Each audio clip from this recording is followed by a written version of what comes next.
ambientes propicios para la lectura y la escritura en familia. Es muy importante pensar en esto del ambiente.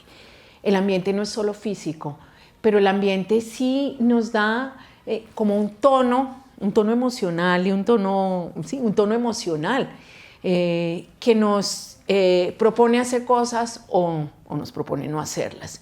Y entonces esto para decirles que un ambiente donde todo el mundo corre todo el día, donde hay miles de aparatos prendidos, donde los niños están llenos, inundados de agendas, van de un lado a otro, los llevan, los traen, tienen que hacer millones de trabajos y no tienen tiempo libre.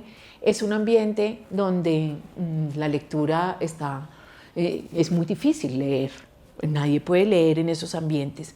Entonces, ¿qué diría yo?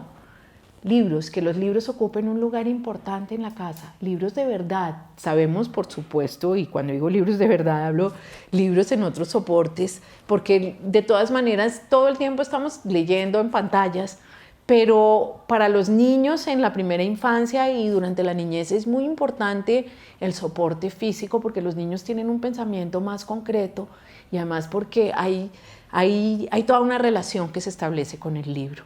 Entonces, que los libros estén al alcance de los niños, importante. Que haya libros en la casa, no solo de los niños, de los grandes, porque eso hace pensar que la lectura ocupa un lugar que tiene un significado para esa familia.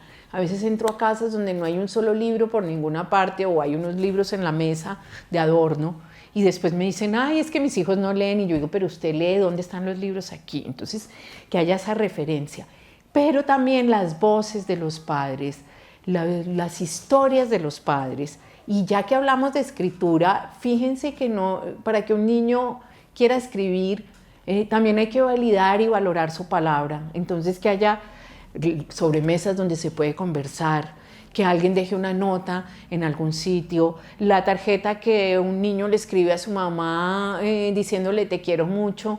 La idea de que los libros son posibilidades de acercamiento y de vínculo afectivo, y por eso la lectura por la noche.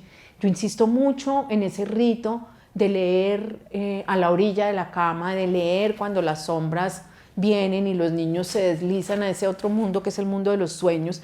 Esto cuando se hace con los más chiquitos queda grabado. No es que los adolescentes, que uno se vaya a leer un libro en la cama con los adolescentes, porque los adolescentes ya han cerrado la puerta de sus cuartos, pero hay algo que queda, una sensación de que los libros son conversaciones de vida, de que los libros nos permiten conversar de una manera distinta y tranquila, que no es la manera de las horas de vigilia. Y eso es el ambiente, un lugar para que las palabras ocupen un lugar.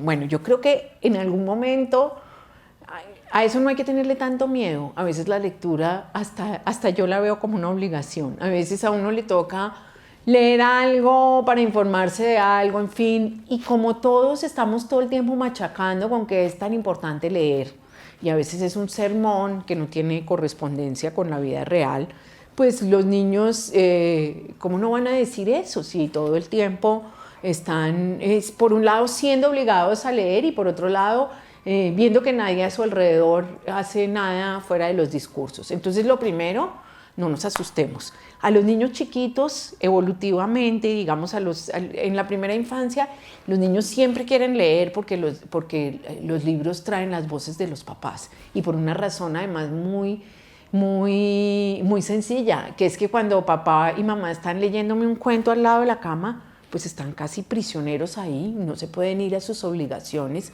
y yo los tengo todos para ellos. Pero llega un momento en que también los niños hacen una cantidad de cosas y quieren estar solos y asocian la lectura con la tarea escolar y están todo el tiempo leyendo en la escuela todo el día y haciendo tareas y escribiendo y contestando pruebas.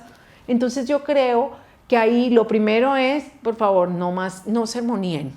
Lo segundo es lo que vuelvo a decir siempre, que la lectura suscite conversaciones, que si el papá está leyendo un libro buenísimo, uno se conversó con la mamá sobre eso y digo, viera lo que me encontré para leer, buenísimo, que a veces se lee también del celular algo que encuentran, que de pronto un booktuber apareció por ahí, y respetar también, yo digo eso con mucha tranquilidad, respetar un tiempo en el que los niños dejan de leer, que es un momento como en la alta primaria y el comienzo de la secundaria, el tiempo del terror de sexto B, en el que los niños dicen, uy, leer.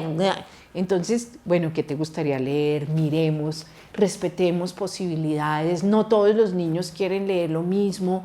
Hay niños que quieren leer novela gráfica, otros que quieren leer libros informativos, otros que leen en otros soportes. No satanicemos esto ni digamos que es que hay que leer por obligación, sino, vuelvo a decirlo, de los ambientes. Creemos atmósferas donde hablar de libros y andar entre libros sea parte habitual de la vida, y conteste preguntas que son las preguntas que los niños y los jóvenes tienen, y muchas tienen que ver con cosas muy secretas y muy privadas, y quizás hay un libro esperándolos. Lo importante es cuál es el libro que el corazón le pide a cada niño, y respetar que hay distintas posibilidades y distintas maneras de leer y distintos tiempos para leer, unos más intensos, otros menos.